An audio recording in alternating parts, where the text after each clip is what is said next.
A career in finance isn't just a job, it's a measurable climb. And the level you're on right now, well, it pretty much determines everything about your life. We're talking how much money you make, how hard you have to work, and maybe most importantly, whether you're in control of your own destiny or if someone else is. Turns out there are 7 distinct levels, and knowing where you stand is absolutely critical if you want to climb any higher.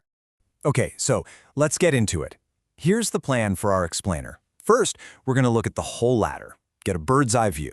Then we'll break it down stage by stage from the brutal entry levels through that huge mid-career shift, all the way to the high-stakes world of starting your own firm and the absolute peak of the industry.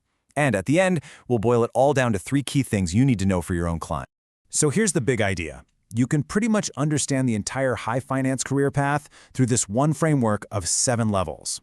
Each rung on this ladder requires a completely different skill set, it demands different sacrifices, and of course, it unlocks a whole new world of opportunities. And here it is. This is the path. We all start at the bottom, right? As an intern. Then you move up through analyst, associate, and VP. But right there, things get interesting. The path can actually split. You can either jump off the corporate ladder to build your own thing, or you can keep climbing, aiming for the very top of the structure, becoming an executive, and for just a tiny handful of people, a true global titan. So let's talk about those first 2 levels, intern and analyst. These are what we call the proving grounds. Think of it as the financial world's boot camp. It's grueling, it's intense, and honestly, your main goal is just to survive and prove you belong there. What's wild here is the jump in pay from intern to analyst. You're making like 10 times the money. But, and this is a huge but, look at the work week. It's just as brutal, if not more so. The real difference is the expectation. As an intern, you're there to learn and just pray you get a return offer. As an analyst, you're being paid to execute perfectly, flawlessly, under insane pressure. That summer paycheck isn't the prize. It's just the price of a ticket to get to level 2. And getting that ticket, it is next to impossible. To give you some perspective, in 2024, Goldman Sachs got over 315,000 applications for about 2,600 internship spots. You do the math, that's a 0.8% acceptance rate. It is literally easier to get into Harvard. And this is what that grind actually looks like. This is your new reality. We're talking about building pitch decks at 2 in the morning, eating breakfast, lunch, and dinner at your desk. And yeah, keeping a spare suit in the office is a real thing. The bank gives you a dinner stipend because they know you're not going home. Your life outside of that building just evaporates. You're basically living on caffeine and adrenaline, learning to work faster than you ever thought humanly possible. And this quote just hits you right in the gut, doesn't it? It really drives home the personal sacrifice. It's not just about the long hours, it's about your entire life being consumed by the job. A lot of analysts burn out after their 2-year stint.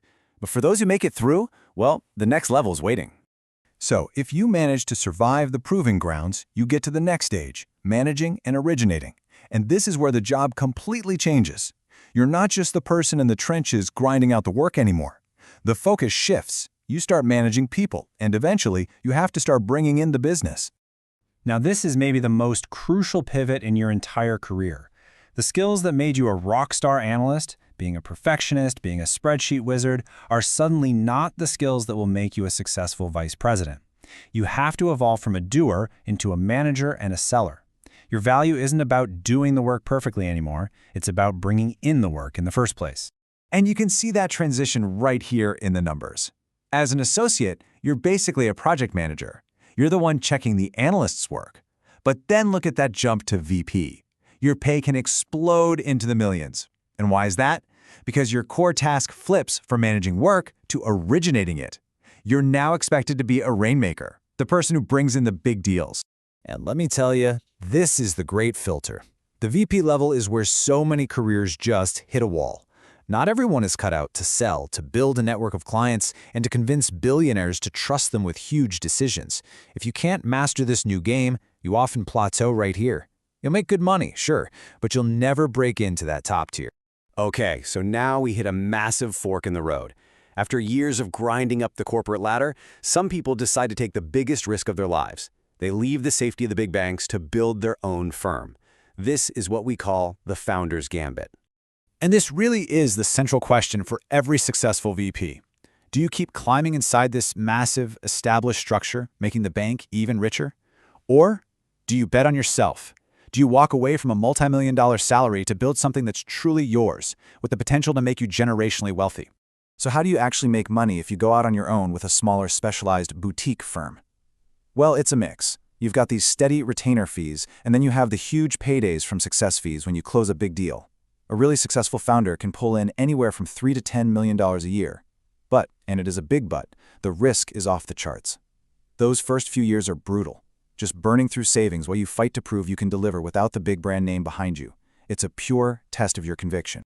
All right, now for those who stay on that corporate path and keep winning, there are 2 more levels, and this is the rarefied air at the top. We're talking about the players who don't just work in the system anymore, they are the system. Just look at the difference here. It is a completely different universe. The Level 6 executive, the CEO of a major bank, runs a massive company and has a powerful Wall Street network. But the Level 7 global titan, think Jamie Dimon at JP Morgan or Larry Fink at BlackRock, these people operate on another plane entirely. They influence whole economies. When they talk, markets move and governments actually listen. They're not calling other CEOs. They have heads of state and central bankers on speed dial. Their network is the global power structure. And you have to understand, at this level, money has become completely irrelevant. It's like air. It's everywhere. You don't even think about it anymore. You have more than you could spend in 10 lifetimes. So the motivation totally shifts. It's about legacy. It's about what you build, what you change, and frankly, how history is going to remember you. So after seeing this whole climb from the very bottom to the absolute peak, what's the big takeaway for you? Let's distill all of this down into some core advice that applies no matter which rung of the ladder you're on right now. So how do you actually make the climb? Well, first, you got to master those compounding skills. See those brutal analyst years for what they are, a chance to build a technical foundation that's going to pay off for decades. Second, build your network deliberately. As we saw, the job eventually becomes all about relationships. The analyst you're managing today might just be the client who makes your career as a VP down the road. And finally, you have to adapt. That relentless execution that makes you a great analyst, it won't make you a great VP. You have to evolve or you will plateau. It's that simple. Look, at the end of the day, this whole explainer shows that a career in high finance can offer you some pretty incredible rewards, but it demands incredible sacrifices at every single level. So the final question really isn't just about what level you want to reach, it's about what price you are truly willing to pay for the climb.